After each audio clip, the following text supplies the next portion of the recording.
So my name's Noah Alexander, and this is my wife Alicia, and we're here to talk to you about the Country Rock for a Cause Benefit Festival. The origination of it, kind of where it all began and how it started, and I guess I'll defer to my wife Alicia here to kind of give the initial backstory. Yeah, it started when we moved in here. We were thinking about doing a housewarming party, and then from there we were sitting around a bonfire talking about what we could do, and we just got married not too long ago, and we would rather do something for a good cause, and this just meant a lot to the both of us, and that's where it started.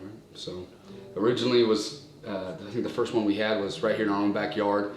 It started with a simple idea in mind, really get a bunch of friends and family over, and instead of bringing us new dishes or new housewares, you come with a couple bucks in your hand. We would find donors and sponsors to donate food and beverage, and reached out to anyone we knew to hopefully donate some items for a silent auction.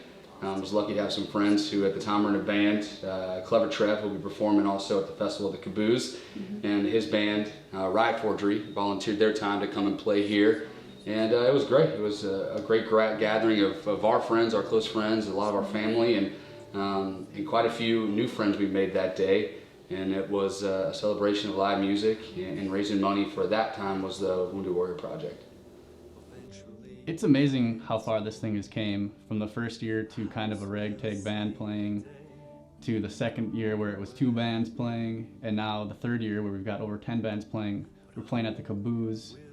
We've got 2 different stages. I mean, it's crazy how it's grown, and how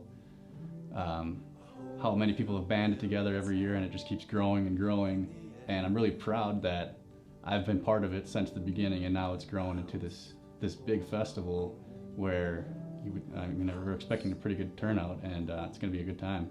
So I think after our first year of doing the military benefits, it just kind of sparked our passion even further.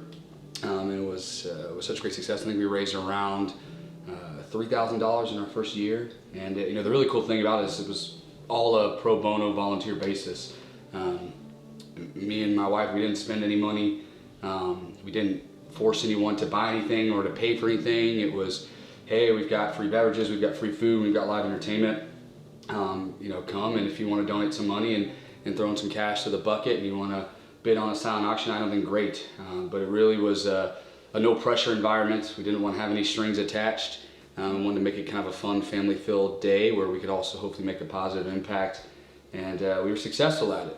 And I think from there the plan was to grow it as much as we could. And with that really came, the combination of music and supporting a military foundation. The next year we kept it here in our backyard. Yep. Alicia does a phenomenal job of networking and reaching out to her friends and extended family, and the donations continue to pour in. I think in our second year we teamed up with sponsor Founding Fathers Brewery, who's going to be back again for the third year, the third installment per se, and they were kind of to donate some of their beer. So we had free beverages. We had lots of folks donate food again, and I think the turnout, would you say it doubled? It might even tripled the amount of people we had. Doubled. We had a big rainstorm, so I think we would have done better, but right. We got rained out.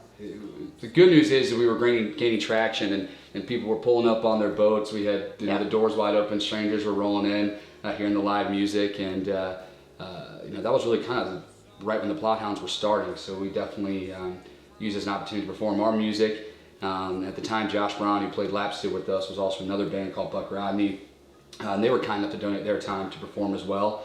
And it was great. We probably had about 150, 200 people out here in the backyard.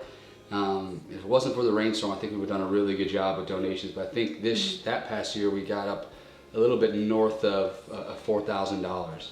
And I think that's when we really felt, hey, we're on to something. How far can we really push this? And then I think my ambition kind of took over and really helped try to push this into overdrive and see how big we can get and how much of an impact we can make. Noah, if you know him, he's very, very patriotic. We both are.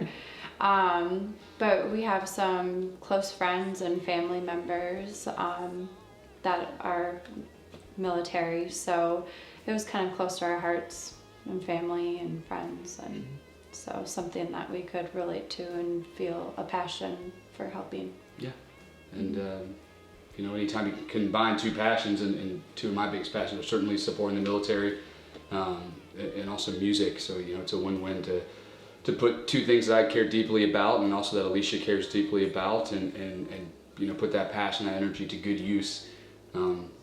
It's easy to fly the flag, and it's easy to wear the colors and to throw the yellow ribbon on the back of the truck, and to say you support your troops, but it's not always easy for everyone to really get out and try to do something to make an impact.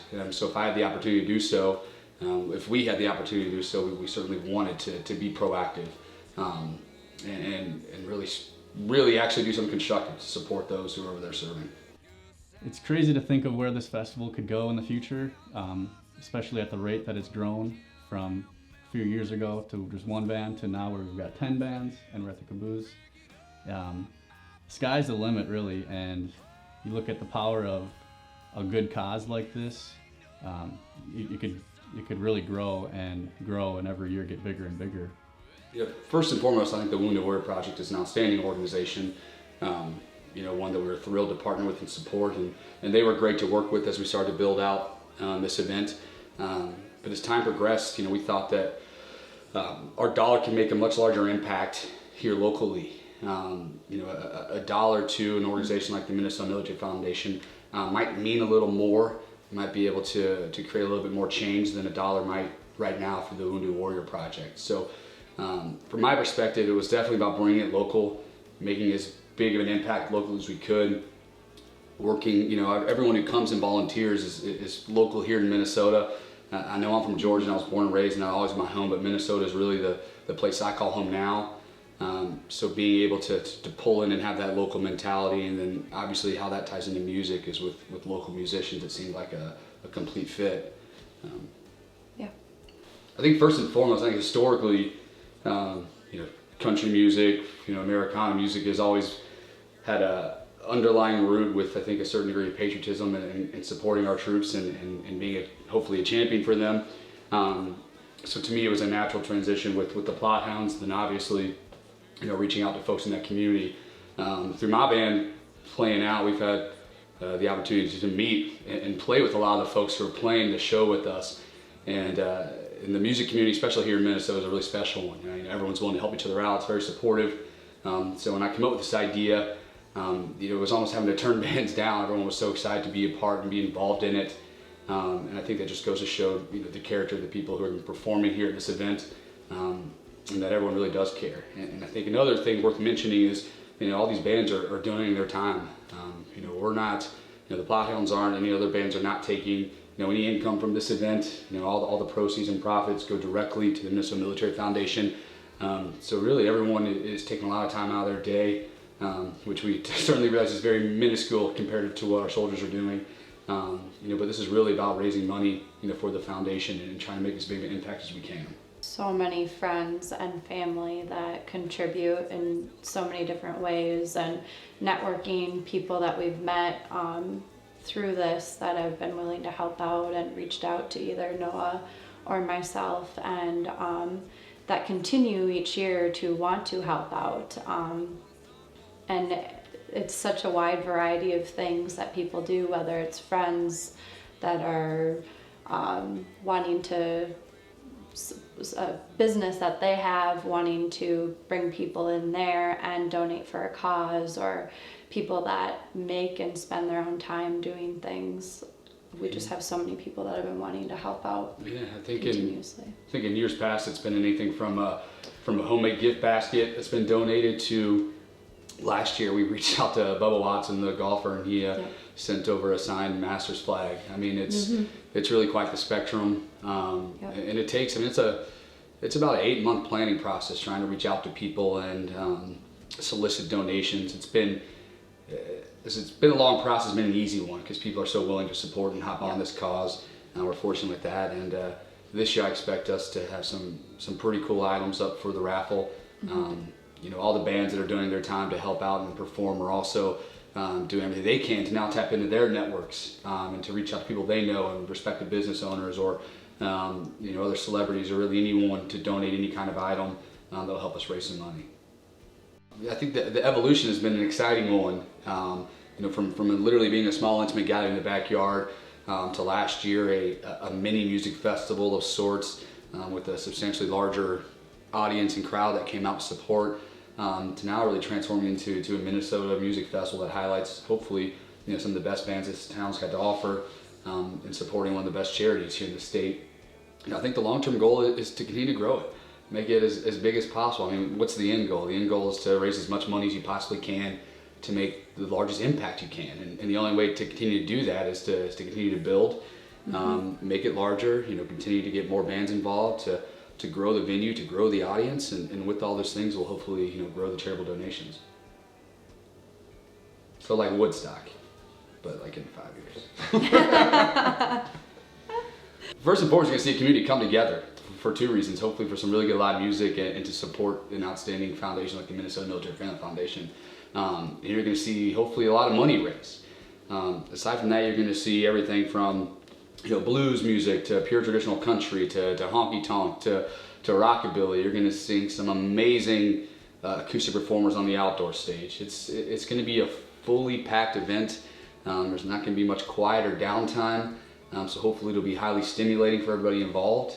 And it's gonna be a good time. Whenever you can combine a good time for a good cause with good music, that's a winning combination. And good people, yeah. So that's what we're shooting for. Amazing. It makes you feel good and that you're supporting a community, and just like you said, bringing people together for a good cause, good people. There's nothing more, I don't think there's anything that can make you feel better than something like that. I think it's an honor. I think it's a responsibility that I think we have now. We're in the position to be able to do this. I would feel wrong if we didn't. I was apparently blessed to be able to play music and have people that want to hear it. Me and my wife are blessed with good friends and good family who support us in all of our crazy adventures. So we've got the platform to do it, and it'd be a shame to put it to waste. Just want to take a couple minutes here to really thank everybody that's played an integral part to the success of this event that me and my wife have put together for the past now 3 years. Without all the volunteers and all the supporters and sponsors, this event wouldn't be possible. First and foremost, I want to thank MinnesotaCountry.com.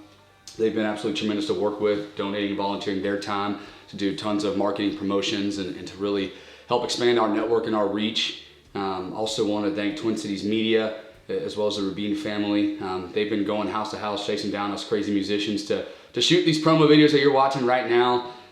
So if you see Dave at the festival with the camera, go give him a thanks, along with his son and daughter and wife. The amount of work they put into putting this together has been a huge weight off of me and Alicia's back, and is tremendously appreciated. From there, I also want to thank Founding Fathers Brewery Company, which is a great organization and a great brewery. They make really good beer, but part of their mission statement is 50% of all of their profits they donate to military organizations. So it was a natural partnership to try to team up with them. They supported us last year, and they're back again this year, donating quite a large amount of suds for all of our enjoyment at this year's festival. In addition to them, I really want to thank, all the volunteers and donors. I couldn't even think of an entire list, but thank you for everything you have done. Additional sponsors, I want to thank Jeff Tobby from Mid-American Talent Organization, the folks at the Caboose who have been so kind to us and helping us put this event together and hosted their outstanding venue. I also want to take a moment me and Alicia want to take a moment to thank all the bands that are doing their time to play. Everyone from Dirt Road Dixie, The Farmer's Daughter, Clever Trev, July Fighter. I want to thank my buddies at Shine Jar, That's My Uncle, Dirtball Deluxe, Dirty Lewis, of course all my bandmates in the Plot Hounds. They've been great and supportive. They've kind of adopted this thing as their own. And of course I want to thank the guys who are a White Iron Band. We also need to thank PT over at Bob 106.1 Total Country. Bob FM has been a long-time supporter of various military organizations. They've done some great work with the MMFF as well. They're very cordial to hop on board and help us out this event. PT will be emceeing the event, and Bob is supporting as well. So thanks to the kind folks over at Minnesota's Total Country Station, Bob FM. we've got a hell of a night planned for y'all. So come out and show some support. It's gonna be a great day, live music.